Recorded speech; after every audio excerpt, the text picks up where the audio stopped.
in bot lane much, still only level 5. Lantern will come out, Skeens spotted by it. There's the hook only onto Denick, but here comes Cabochard from the top side of the map, and maybe Vitality want to fight this, but there's all 5 members of Misfits around, so they decide they don't want any of that action right now. Misfits get the Rift Herald and get out scot-free. Good play overall by Misfits. They recognized that Comp didn't have his teleport and he was stuck bot lane. B-Boy already made that rotation down.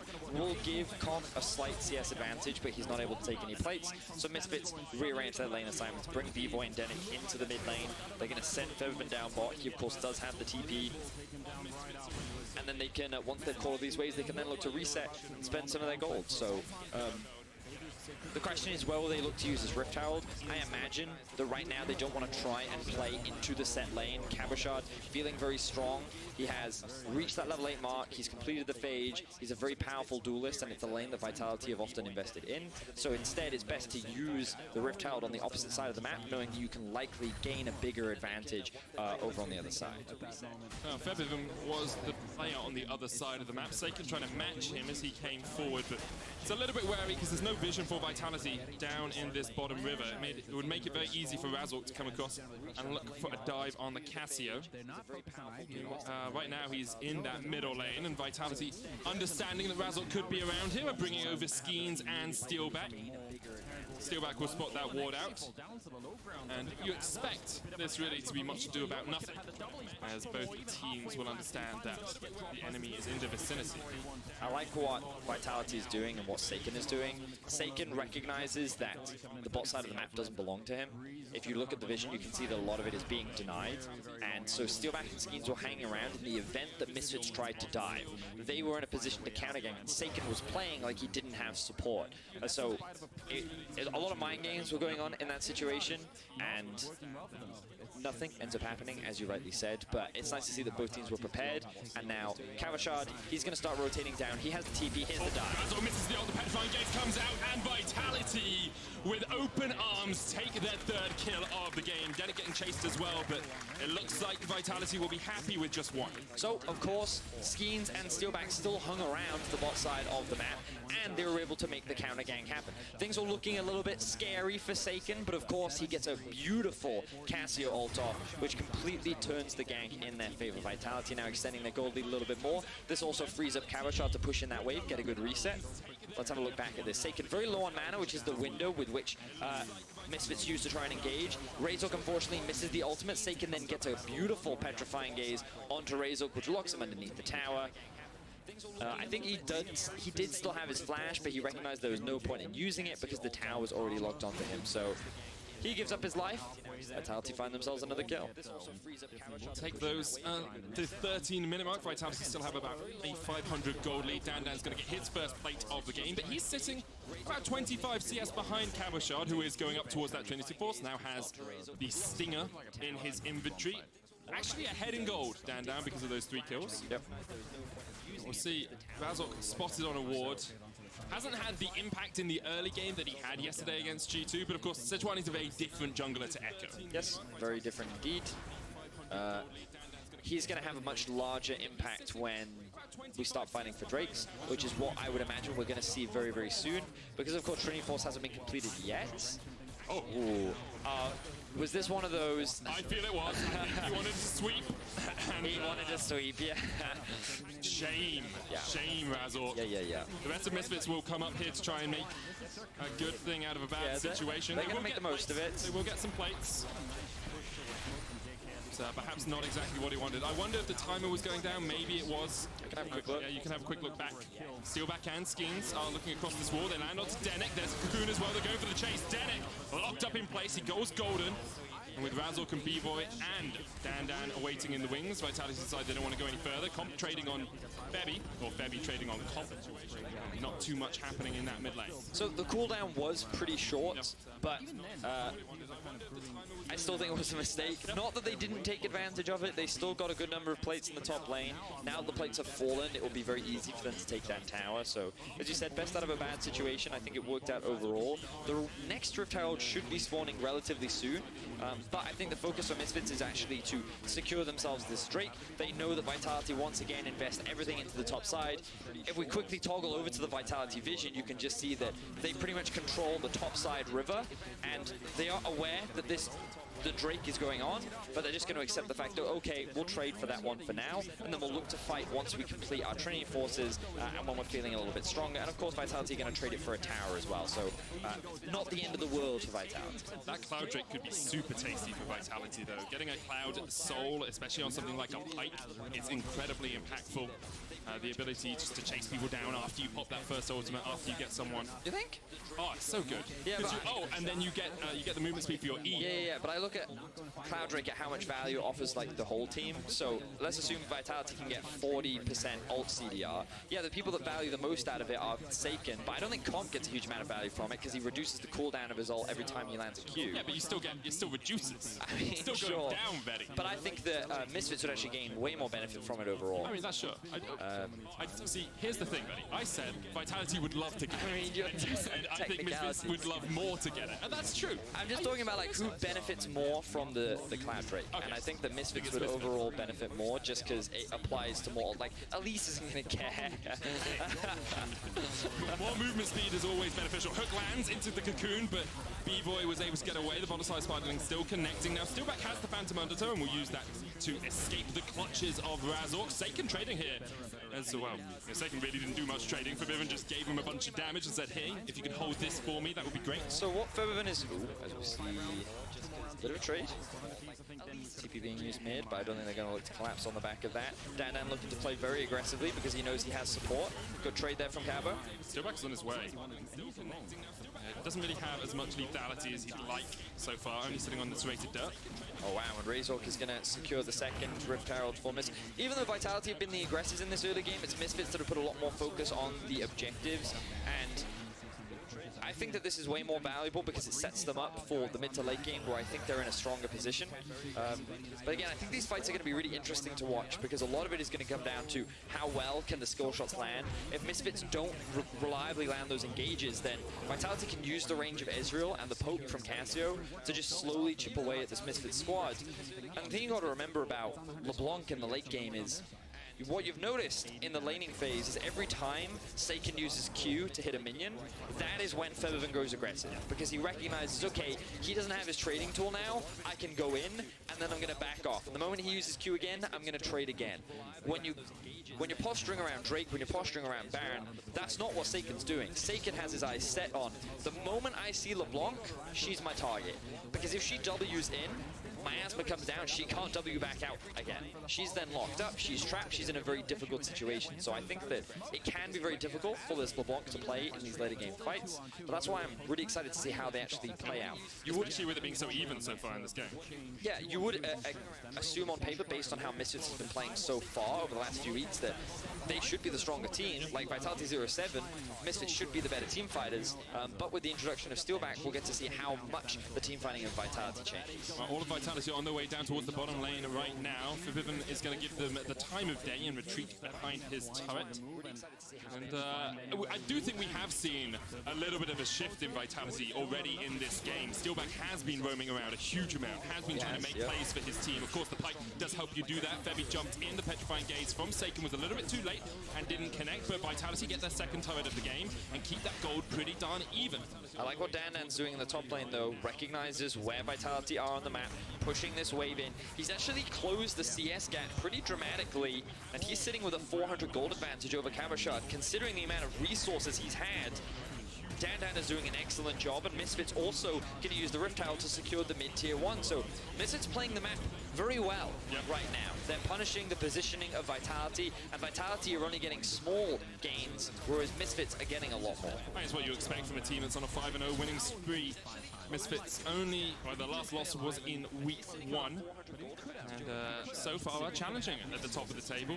I think there is some debate as to whether they will continue to be there throughout the course of the split, but right now you've got to give them their fair dues, give them the respect they have earned as they take their third tower of the game. 1,300 gold lead for Misfits as we approach that 20-minute mark. There's 22 seconds on the Cloud Drake, and I know Vitality, they'll want that. Well, it's double Trinity now, Minik. This is hit the point. Yeah, we've hit the point. This is when Vitality should look to fight. Those power spikes, very important. You can see the Seraphs also completed Forsaken, so this is what we've literally been building up for the entire game. 20 minutes, we're mid-game, Drake's spawning in about, well now, it's alive. This is the fight that I've been seeing, like, how will it play out? How will it execute? What will both these teams do? Vitality start this one off. If there's no fight now, Betty, I'm going to be very annoyed. Bone Skewer coming out, only lands on Denick. And Vitality starts to retreat. Glacial Prison does come out, lands on one. B-Boy with the Moonlight Vigil coming out as well. Comp almost falls, but just about survives. Now the teleport came into the fight, but wasn't able to find this flanking ward that perhaps would have cost Vitality some of their lives. There are a lot of pings coming off onto Baron right now. Misfits maybe just looking for vision around it and to get this midway pushing out. Now, admittedly, that fight a little anticlimactic. I know you were expecting, but you can see how difficult it can be to engage on this Vitality comp. Yeah. They have a lot of disengaged tools. Their comp very obnoxious because of how mobile it is as well. And that's why I talked about Misfits. Their comp as a whole very strong, but it's very reliant on landing those engaged tools, landing that pick, landing that crowd control, and if they can't do it, then it's difficult for them to start a fight, and Vitality can just take advantage of their range. Razor now could be in some danger. Lands, oh, that was beautiful! You could see it coming, but still meant that Razork had to burn the flash. The base break is going to come in as Skeens is on the chase. Goes up, comes down, and Razork showstopper to the back. Good kill there by Cabochard, all set up by Steelback. Greedy play from Razork, going for that Gromp when he doesn't have control over that area of the map. So Vitality, they're going on the offensive. They're starting off the Baron. Steelback lands the hook, flashes away. The chains can't quite connect. Bebby has to jump back. And yeah, it felt greedy. It felt like perhaps a step too far there for Vitality to get to Baron. Well, I like the fact that they threatened it because it forced Misfits to respond. Now Vitality can just look to reset. Feathervin, he doesn't have vision, so he doesn't go for that kill, but you can see how much poke and damage Feathervin is outputting on his LeBlanc. Damn, getting very tense. Razork, uncharacteristic play, especially seeing as what we saw from him yesterday. Yeah, showcasing a little bit of inconsistency. But this is what I talk about when you look at the state of the minimap, you can see Dan is back in base, B-Boy is just returning to the mid lane, LeBlanc is bot lane. You can't do Gromp here. You just can't. He should have just left much earlier. Denick tried to stick around and offer him the lantern, and Denick thinks that he's safe because of that, but then a really good Q from Steelback gets the interrupt, and then they find that quick kill. Doesn't convert into a Baron, but again, I want to bring us back to the items. Leandries for Forsaken. Great item in this matchup. A lot of health being stacked for Razork with the Black Cleaver as well. Dan sitting on a healthy amount of health. It's a very healthy amount of health. Yeah, but Forsaken, basically, I think this Leandries item is so good on Cassio, and especially in this matchup, you're just going to melt through those tanks. So, big fan of it here. Build up those Madness stacks, get the extra damage off. We did see Infinity Edge complete on B-Voy on the other side, though. He's got 2 items on Aphelios. We'll be looking towards perhaps a Runans as the third. And the Black Cleaver and Death's Dance on Dan. So it's not that Misfits are weak, it's just that Vitality's comp right now is in its most powerful position, but not if Skeens is dead. Went for the ward. Steelback having to try and get away from Bebby here, but with the Mystic Shots landing and the chains coming out, Steelback's done. Misfits find 2 quick picks in the river. And we talked about how Misfits comp is good at finding these picks. If you land a hook onto these squishy targets, you die. And we saw it happen back to back. Skeens get hooks, instantly one-shot. Steelback gets caught, instantly one-shot. Now with 2 members of Vitality dead, Misfits start off the Baron. The 2-shot barrage actually missed the Baron. Febby going in, comp able to jump away. Are they going to fight it? They're going for it. They're going for it. Saken off towards the top side. Moonlight Vigil doesn't quite connect, but where's Dan? There he comes from the side. Out of the darkness comes the world ender. Comp is already done. Cabochard's caught in the pit, and he goes golden, but the only medal you're getting is 2nd place here, Cabochard. Taken out in the Baron pit. Saken looking for the steal, but Denick lands the hook across the wall, and the chase is on. There's the Baron. There's the 3rd kill of the fight as the Petrifying Gaze won't quite connect. Saken, well, he's going to fall in the end. You have to feel he flashes away. Bebby. Oh, Skeens came in from the bottom side. Bebby gets the kill. Skeens goes down. Vitality are just walking into their doom. And Misfits absolutely massacre Vitality. Pick after pick, kill after kill. Misfits secure themselves the Baron and now have firm control over the game. This is where things start off. Skeens sees a control ward, single hook into 1 shot from B-Voy on the Aphelios. Feathervin sees Steelback and he's like, oh, hey, Pike. Now you're dead. And Easy transition then immediately into the Baron. Comp thinks that he can use his poke, but look, great utilization of the ultimate from B-Boy to set up for the Gravitum, roots him in place just as Febiven arrives. Beautiful combo between the AD carry and mid laner, and then Cavachard all isolated in the Baron pit. You might be the boss, but no one is strong enough to stop 5 men of Misfits. And another beautiful hook from Denik. This support player really has showcased what he's capable of over the last 2 days. Yesterday on the Rakan, today on the Thresh. Yes, the early game was a little bit slow for Misfits, but it's kind of what we expect with their comp, and now we can see in this mid-game, Denik doing a great job. Didn't see that Febby died at the end. Good shutdown there from Saken, at least taking one Baron buff off. Of course, LeBlanc can be put in a side lane in a 1v1. That's actually what Misfits are doing right now. But Misfits, very much in control. 5,000 gold lead now after it was only about 300 or 400 a little while ago. They've still got the Baron buff, and they have the ability to split up the map. Yeah, of course, the teleport is still available on Febiven. They're only one drink away from securing that soul, but I don't know if they need it. Of course, the death from Febiven means he doesn't have the Baron, so he doesn't generate that same level of pressure. But Misfits are going to rotate towards him, knowing that he's stacking up a wave. Looks like we're seeing a fight. Danda doesn't have TP, but already Steelback caught out, found him under toe, trying to get away, but Skeens just popped up and went straight back down into the midst of Misfits. And now it's a 4v4. Dandan's in the middle lane. You can see the damage coming out from B-Boy with that Infernum, with the flamethrower, spitting fire at his enemies and clearing out the wave pretty darn quick. Misfits just buying their time now. It was unfortunate that the LEC used the repel to sidestep, but then only leave the man behind him to the whims of Misfits to look to shut down. Of course, Skeens still ends up losing his life regardless. We touched on the fact that Death Cap has been completed for Febiven. Really big item on the block, especially in the late game. We can see that Razor's ultimate not up for a while, so it looks like Misfits are just going to take this tower, likely back off. I think that they're overstaying just a bit if they greed for a little bit more. Razor was hooked across the wall there, but just no follow-up. Cocoon lands as well, but it's only on a B-Boy who just walks away. Denik acting as a bit of a body block. And yeah, Misfits will back away. 3,500 gold or thereabouts from the Baron buff. Oh, Febby. It's got distortion. He's probably got his ult. Yeah, he can just double distort if he needs to. So 3 minutes on the Cloud Soul. And 3 minutes on the next Baron. Dan, you gonna take this? You gonna take this? I mean, he's level 15. I reckon he can 2v1 that. That is a weakness of Steelback roaming around so much. He's actually 2 levels behind on this pike. I've yet to see him use ultimate as well. Now, there haven't been many opportunities, because I noticed it a little while ago, but he hasn't got any gold from the cut, and I'm pretty sure he's not used that button. Yeah, I don't think he has actually yet. I think you're right. We'll see if he can do it, because they still have an opportunity. Baron spawns in 2.5 minutes. Vitality is strong, but not as strong as Misfits, which means that they're going to have to find a pretty big pick if they want to stand a chance of turning this game around. Misfits is at a point now where it's a lot easier for them to start these fights off. They're so much stronger in these fights. Febiven actually sitting in the top lane. Here we go. Fight about to start. From Denik, Cavachard is there on the front line. They're looking for fight. The showstopper to knock him back. Okay, there we go. 1 kill for Vitality. Comp wasn't even there with them. And that is the start of something, perhaps, for the predominantly French Vitality squadron. Well, Steelback did use his ult this time around, does help secure the kill, which means that he will be getting a bit more gold into his back pocket, and this will alleviate some of the pressure. No objective to be able to convert it into, and honestly a bit of a misplay there from Misfits. They committed 3 members to the bot side. They didn't have their AD carry with them. Febiven was pushing out top, and it was overall a big overstep from Misfits. Likely not going to cost them too much. Still sitting with a 6k gold advantage. It's just going to hurt their KDA overall. And that's what we play for, Benny's. Is it? Keep that KDA up, nice and high. Have another look at that play in the bottom lane. Misfits were the ones who are on the aggressive. Yeah, so you can see again, draw your attention to the minimap. You'll notice that B-Boy isn't there. Febiven pushing out top. And Febiven's just looking at this being like, guys, I'm not TPing into this. Why are we starting this fight?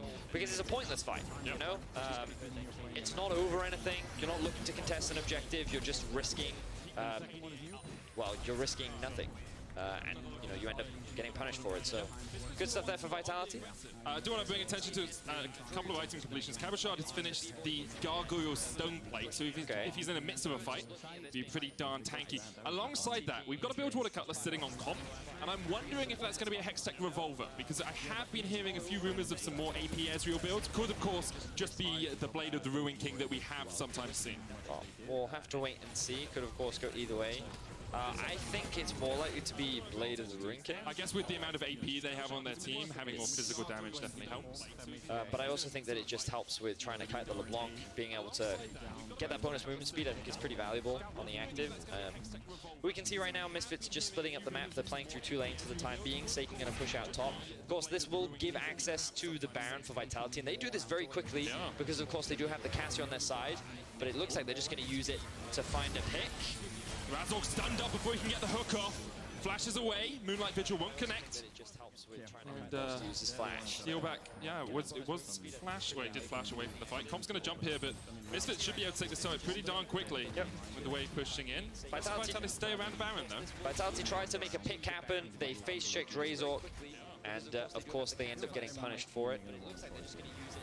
Now we can see the Cloud Drake is, of course, alive, but I think the Baron is the focus. I like what we're seeing from Misfits. They're sending the AD carry to solo it. Very common strategy, because many AD carries at this point in the game can definitely do it. Level 16, of course, already completed. He's at 3.5 items. Now the Cloud Soul sits on Misfits' shoulders. That hurt. That was quite a crit coming off of B-Void. Of course, still utilizing the long range of the Calibrum. Sniper rifle, the green one. That was the green one, is that not the white one? Oh, the Crescendum is the white one. Yeah, whoa, don't you get confused now, okay? I use the names. I don't need to color coordinate everything. There's green, blue, white, red, purple. And those are the 5 colors, and they all do different things. There are only 5 colors, medic. Why is yellow? Why is there not a yellow guy? No, we don't talk about yellow. Okay. Now you can see, if you look at the minimap, again, good flanking wards available for Vitality, triple teleport available. But these waves are being pushed in mid and top. Cabochard going to reset, spend some of his gold. Let's see what he picks up. I think he wants to try and complete that Starix. I'm not sure if he has enough gold for it just yet. He's waiting, he's waiting, he's waiting. He does not. He doesn't. 680 gold sitting on the shoulders. Meanwhile, the Baron. Whoa! Well, we talked about the damage B-Void can do. This is gone. Vitality don't even, well, maybe they recognized it was happening, but it's gone before they can react. Yep. 8,000 gold lead now for Misfits at 31 minutes and their second Baron buff of the game. So, Crescendum, really good at taking Baron, if you hadn't noticed. Misfits just 2-man that one. Take it without a response, as you mentioned, Medic, and now they can just start sieging onto the base of Vitality. Now, it is difficult to siege against a Cassio, a Miasma, really obnoxious, and if you get too close to the tower, that Petrifying Gaze comes out, and then you get stunned, and then you might die. So, Misfits want to show that respect, but they also want to break into the base. Yeah, so you kind of have to, at some point you have to not respect. You have to go for the fight. So I wonder if Misfits will consider going for a dive. Of course, it's always a risk, but well, they're going to reset for now, taking it slow and steady. I think they can, if they look to play through 3 lanes because they have both teleports up, I think that's fine. I don't think Vitality is likely going to engage on you. Oh, it's a smart little play. Yeah, we get to see the Blast Cone come over. You can see that he's using the green plus the white. So he's the white gives you all the shurikens, and once you stack those up, which you can stack up pretty quickly, because what he did, oh, actually, it was pretty cool what he did. So he basically spends all of his ammo on getting the Sentry turret up, the sentry up, which then helps him generate a lot more turret stacks, and then he gets Severum as well, which when you Q, it gives you a lot of additional damage. Yeah, so like he combined like 3 guns there into helping take down the Baron. Just a Felios things. Just a Felios things. A weapon for every kid. He reminds me of Inspector Gadget, you know? Oh, struggling to get into the door? Here, have a gun for that. You know? Building a table? I've got a gun for that too. Is it called a nail gun? Could be. Building tables. Vitality here trying to defend, but push in 2 lanes from Misfits so far. Dandan's in the top lane, Decoy quite low, but look at this damage on Comp. Dodges away from the Moonlight Vigil. Dandan's coming in to Cabochard off towards the top side. 2-level advantage for Dandan. B-Boy's full health again. Welcome to Severum. Now, Comp is not full health again. Did go for the Blade of the Ruin King, but these turrets under fire from Misfits as they try to break the base for their 6th consecutive game. Teleport. It's a flank. Oh, it's Talked a flank. about it. Seiken flashes forward, but everyone looks the other way. Doesn't stare into the eyes of the snake today, a Cabochard. It's not really a flank if you're left all alone. Schemes is just dead. Dandan's fighting off the rest of Vitality. Cabochard, but you're doing some good damage, my man, but you can't take them down in a 3v1. A double kill coming for Febby as Dandan he walks straight through Steelback. The pipe does nothing in this situation. Pulled back, goodbye. That is one of the cleanest aces I've ever seen. Misfits really don't even lose too much health, and they will take down the Nexus turret, and with it, the Nexus in their 6th consecutive game. Misfits stand atop the LEC at 6-2. Well played from Misfits. Little to criticize, really. We saw Vitality trying to be aggressive in the early game, but of course Misfits answering in many occasions. They countered the dive in the top lane, giving them those early kills. And I think that that was the most important part, because the fact that Dandan got those early kills meant that he wasn't put dramatically far behind. He was staying even with Cabo, even though Cabo was getting gank after gank after gank. Meanwhile, the bot lane was staying even. Febiven was actually getting a little bit ahead. And so everything was just coming together. Misfits were just waiting for that moment to scale, and they found 2 picks. 2 picks around Baron. They converted that into the big purple worm, and then they kind of moved forward with the game from there. So calm, patient play from Misfits. They played around their spikes well. They played their comp well. And again, a lot of props to Den. I think that he's really showcasing what he brings to this team, how much he's inputting, and what he's offering. Not why he could be player of the game, because your votes there are Dandan, Febiven, and B-Boy, who all also had very good games. I mean, Dandan, who was put under a lot of pressure early on and was able to withstand it. Febby just kept bodying fools on that LeBlanc, and B-Boy on the Aphelios. Yeah, he did stuff. He was able to sneak away that Baron. I feel like if it was up to me, I'd say don't vote for me. He felt like he just kind of was an AD carry in a game where his team was winning, but he still had some good ones. For sure. I think I would give player of the game to Dandan personally. I think considering the pressure that he was consistently put under, yeah, was still able to salvage the situation, still have high impact, close the CS gap that he was put underneath against Cabo. Remember, he had half the CS of Cabo at one point, right? So, yeah, I think Dandan overall had a very solid game, and he's showcasing that he can compete with the best, and even with very few jungle resources, he's still doing great. Maybe he'll bring back the Nocturne top one of these days. Misfits just secured their 6th win in a row, and for more on how